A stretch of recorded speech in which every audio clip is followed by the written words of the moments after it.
Baik, selamat malam teman-teman dan Bapak Sion selaku guru pendamping pelajaran informatika kami. Jadi di sini kelompok kami akan mempresentasikan materi yang berjudul Behavioral Economy, yaitu mengukur kerugian finansial akibat bias psikologis. Nah, dalam kehidupan sehari-hari, seringkali keputusan keuangan yang kita ambil tidak sepenuhnya rasional. Banyak faktor psikologis yang mempengaruhi cara kita berpikir dan bertindak saat mengelola uang.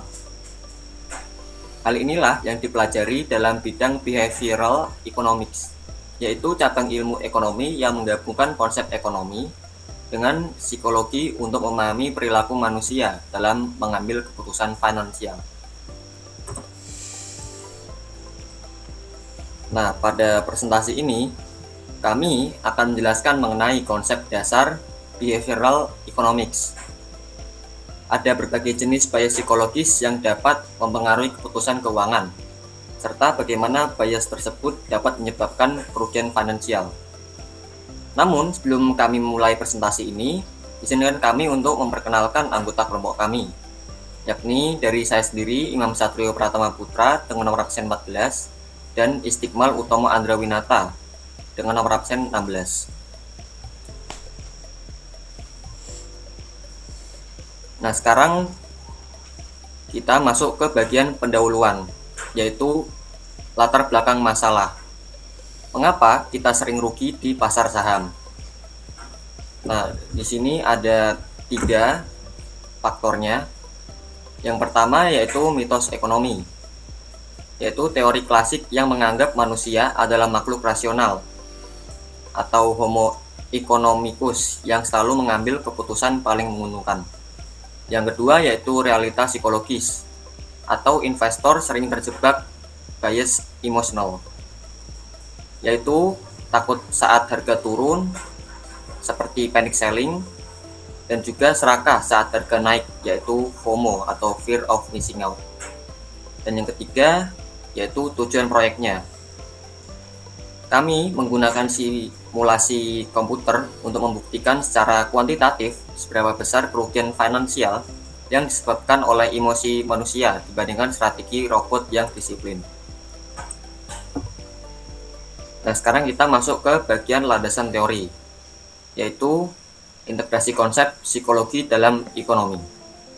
Yang pertama yaitu ada loss aversion, yaitu manusia merasakan sakitnya kerugian 2 kali lipat lebih besar daripada senangnya keuntungan. Dampaknya yaitu menjual aset terlalu cepat saat harga turun sedikit. Yang kedua yaitu FOMO atau fear of missing out, yaitu kecemasan sosial karena merasa tertinggal tren. Dampaknya adalah membeli aset saat harga sudah terlalu tinggi di pucuk. Yang ketiga yaitu DCA atau dollar cost averaging, yaitu strategi investasi rutin tanpa melihat harga dengan menggunakan logika robot. Nah, di sini kita masuk ke technical analisisnya. Ada 4. Yang pertama yaitu MACD, yaitu garis rata-rata harga ke atas. Artinya, pasar lagi happy dan harga mau naik. Kalau garisnya turun dan berpotongan ke bawah, artinya pasar lagi sedih dan harga mau turun. Yang kedua yaitu RSI, yaitu perbandingan antara rata-rata kenaikan harga dengan rata-rata penurunan harga dalam waktu tertentu. RSI sudah naik melewati angka 70. Itu artinya harga sahamnya sudah terlalu banyak yang beli. Dan yang ketiga yaitu BOL, yaitu atap dan lantai. Ini dihitung pakai yang namanya standar deviasi. Biasanya kalau bala sudah mentok ke atap karet, dia bakal memantul balik ke bawah. Dan yang keempat yaitu VIP, yaitu garis-garis anak tangga yang tidak kelihatan. Saat bola itu jatuh ke tanah gitu, biasanya dia tidak langsung jatuh ke tanah, tapi tertahan atau memantul di anak tangga ajaib ini sebelum akhirnya naik lagi ke lebih tinggi. Kemudian ada alur kerja program. Yang pertama yaitu mengambil data Jadi data itu diambil secara historis 15 hari ke belakang dalam interval 15 menit melalui API yang menggunakan YFinance. Kemudian dari data tersebut kita melakukan proses analisis menggunakan beberapa teknikal yang sudah disebutkan di awal tadi, ada 4, untuk menentukan apakah kita akan membeli saham atau menjualnya. Kemudian kita membandingkan dengan bagaimana jika seseorang itu FOMO. Jika dia itu naik, dia akan beli, dan jika turun, dia akan jual karena panik.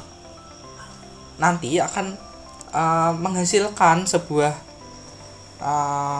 simulasi backtest dengan histori 15 hari tadi, dengan modal awal $1.000, nanti akan bisa menghasilkan berapa banyak profit. Lanjut. Kemudian ada tech stack atau alat dan bahan yang digunakan. Kami menggunakan Google Colaboratory, menggunakan Cloud Python Environment untuk menjalankan kode Python secara online di Google Cloud. Kemudian package yang digunakan adalah YFinance untuk mengambil data saham 15 hari tadi, MPL Finance untuk menampilkan chartnya, Pandas untuk memproses data yang sudah diambil. Setelah kita melakukan simulasi tersebut diperoleh, kita menggunakan saham Google dengan data historis 15 hari, bahwa jika kita menggunakan analisis teknikal yang benar, kita menggunakan Fibonacci retracement dapat menghasilkan profit paling tinggi, yaitu sebesar $928 dari modal kita yang $1.000. Kemudian menggunakan RSI, disusul menggunakan RSI dengan profit $634. Kemudian pada perilaku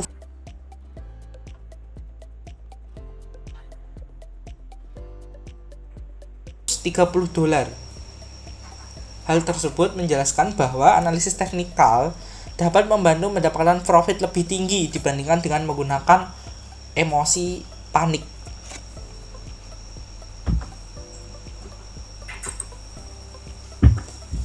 Kesimpulannya adalah perilaku FOMO dapat mengalami kerugian dalam melakukan trading saham.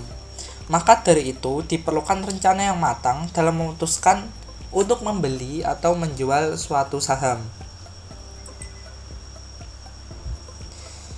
Terima kasih atas waktunya. Sekian presentasi dari kelompok kami. Jika ada kurang dan salahnya kami mohon maaf. Selamat malam.